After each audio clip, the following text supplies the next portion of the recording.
Hello friends, তোমরা সবাই কেমন আছো? জানি সুস্থ আছো, তবুও তোমরা কমেন্টে জানাবে তোমরা কেমন আছো। তো আজকে আমি একটা নতুন খবর নিয়ে আসছি। সেটা হচ্ছে এই কাচের চুড়ি। দেখুন, আজকে হচ্ছে শ্রাবণ মাসের প্রথম তারিখ। তো আমি শুনেছি যে মা পার্বতীর আশীর্বাদ পাওয়া যায় নাকি এই কাচের চুড়ি পরলে।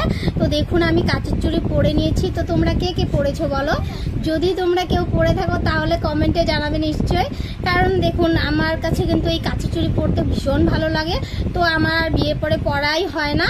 তো এই যে এই তারিখটা আছে না, শ্রাবণ মাসের 1 তারিখ, এই 1 তারিখ থেকে আমরা পড়ি আর কি। সবাই আর কি বলে যে মা পার্বতীর নাকি আশীর্বাদ পাওয়া যায়। তো সেটা শুনেছি জন্যই এই শ্রাবণ মাসের এই 1 তারিখ থেকে এই পুরো 1 মাসই এই কাচের চুড়ি পরে থাকবো আর কি। তো তোমরা কে কে পরো বলো তো? যদি পরে থাকো তাহলে নিশ্চয়ই কমেন্টে জানাবে। তো আজকে এতটুকুই, টাটা, বাই, সি ইউ।